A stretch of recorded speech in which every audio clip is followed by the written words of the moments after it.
fresh youth here as we are 10 days away from the NFL draft at Lambeau Field on ESPN, with Cam Ward widely expected to be the #1 pick to the Titans. Then the draft starts really at #2, where our Mel Kiper Jr. projects Travis Hunter to go to the Browns. Mel doesn't have another QB coming off the board until pick #9, with the Saints taking Shedeur Sanders. Speaking of, NFL insider Dan Graziano joining us for more. And Grazfather, there are still some uncertain notes here ahead of this draft. Let's run through some of that in your Graziano notes beginning in New Orleans. What can you tell us? There's a report, Randy, at the end of last week about Derek Carr and a shoulder injury that could threaten his availability for the 2025 season. So there's a lot of mystery around Derek Carr's situation that has led some people to wonder if it's more likely that Shedeur Sanders or some quarterback could be the Saints' pick at #9. Fact of the matter is, if the Saints like Shedeur Sanders enough to take him at 9, they might have been thinking that way anyway, with Carr only under contract for 1 more year. But it does lend an air of intrigue to this 10 days ahead of time.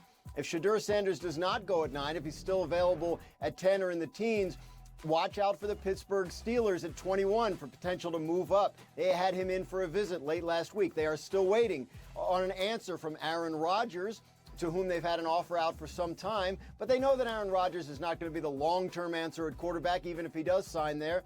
So the Steelers could be in the mix for a quarterback at 21. Remember, they don't have a second-round pick. They traded it for DK Metcalf. And then the Giants go back to pick #3. You saw they were projected there for Abdul Carter. If the Browns were to take Abdul Carter, the Giants might take Travis Hunter, a long-term answer at quarterback as well. But they have the second pick in the second round. And if they decide to pass on a quarterback up top at the top of the first round, they could be in the mix for someone like Louisville's Tyler Shuck, who you saw there, Jalen Milroe, Jackson Dart, that next group of quarterbacks, assuming Cam Ward has gone 1 and Shedeur Sanders is gone by the time the Giants pick again. Tyler Shuck has been trending upward in a nice way for the kid out of Louisville. Reporting that he has a shoulder injury situation that could threaten his availability for the 2025 season. Okay.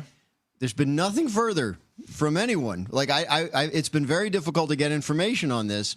So what we know is there's a weird situation between Derek Carr and the Saints. So they went to him about a pay cut early in the offseason. He refused, and instead of releasing him, which may have been his preference, right? Because then you can go sign with whoever you want. They restructured his contract, so he's pretty much stuck there. Like they can't really even trade him because it would cost them too much against the cap to do so. So now there's an injury situation. So a number of different things have piled up this offseason between Derek Carr and the Saints, to the point where there's a question about what, if anything, they're going to get from him this year.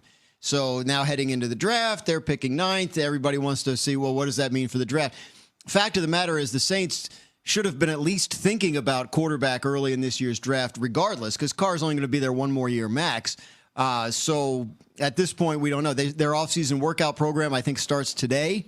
So obviously I don't expect that he'll be a part of it, but they're going to get a lot of questions about it. Maybe we'll have some more clarity in the next couple days. I mean, the Saints are minus 145 when it comes to betting odds to take a quarterback, so heavy favorites there. Yeah. Curious to know what that does for the other teams that are going to be looking for quarterbacks in this year's class. We talked about the New York Giants, the Cleveland Browns, maybe not taking a quarterback at 2 and 3 respectively, but trying to trade back up into the first round to get a guy. The Pittsburgh Steelers are sitting there at 21 overall. What does it mean for them now with this Derek Carr news about trying to get the second or third quarterback off the board? Yeah, again, I don't know. Like, if the Saints like Shedeur Sanders as their franchise quarterback of the future, then they should have been taking him anyway, like regardless of any Derek Carr injury news.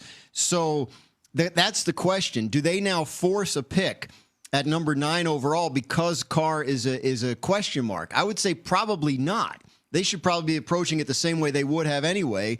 And then the mission is to get Carr to come play for them, and then, maybe use the 9 pick to make yourself a better team, give him a better chance to succeed this year. So then you have the Steelers at 21. Like, who else in that range is going to be looking quarterback? Is Seattle at 18 going to be thinking about somebody for the long term because Sam Darnold's maybe on like a year-to-year? If you're the Giants or the Browns and you didn't take a quarterback at 3 or 2, do you now need to trade up ahead of Pittsburgh to get your quarterback because they don't have a second-round pick, and they may be the team that has to force one at 21. So if the second quarterback goes at 9, that changes the calculus, I think, a little bit.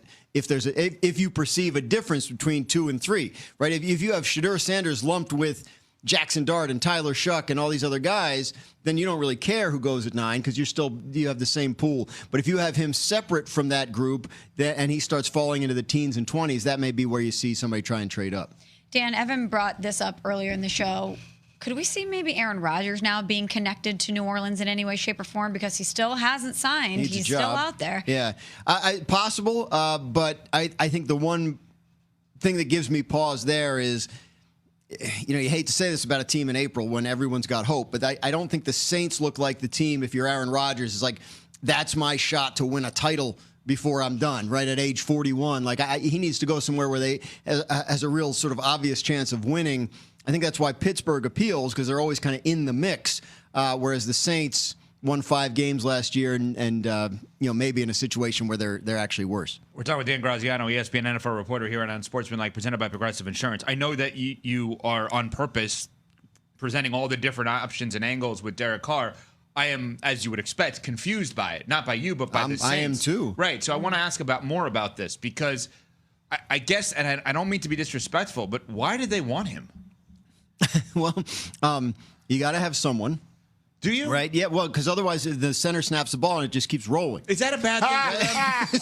Considering Arch Manning could be the result of the ball keep rolling? They have Spencer Rattler. They could go with him and see what happens, and then, you could be in a position. It's funny. The only quarterback the Saints have ever drafted in the first round is Arch Manning's grandfather in 1971. Wow. So, maybe. Who knows? Some symmetry. I think that's an interesting point, right? Like, are the Saints going to expect to be a good team? Like, that's what I'm talking about with Aaron Rodgers and why it might not be an appealing destination for him. But, Derek Carr, you go back to the first, second week of March ahead of free agency, there was a lot of questions about was he going to get released because the contract, and then they kind of surprised everybody by backing down and restructuring him when he was refusing the pay cut. So and he doesn't have to agree to that, right? That can be done without his agreement? Correct. Okay. In a lot of these contracts, yes, they have automatic conversion rights, and my understanding is that the Saints acted on that, yes. So, Garage Friday. Yeah, I wish I knew more. You're saying presents the muddy picture that we need to. A muddy picture is exactly the right way to frame it. Okay. Yeah, Garage Friday, the Cleveland Browns signed Joe Flacco. Yeah. Remember earlier this offseason they traded for Kenny Pickett. My immediate reaction was this probably takes them out of the business of trading for Kirk Cousins. And I'm curious if you agree with that. And if so, what becomes the place that we now circle and pencil as a potential landing spot for Kirk Cousins? Yeah, I don't necessarily agree with it. I think Okay. I think if you can get Cousins and you're the Browns, that gives you a better chance to compete this year than probably Flacco does. Now, you don't know if you're going to be able to get Cousins, and Flacco may have had other options, so maybe you go ahead and get him because he's a guy you like. He was just there 2 years ago. You won some games with him.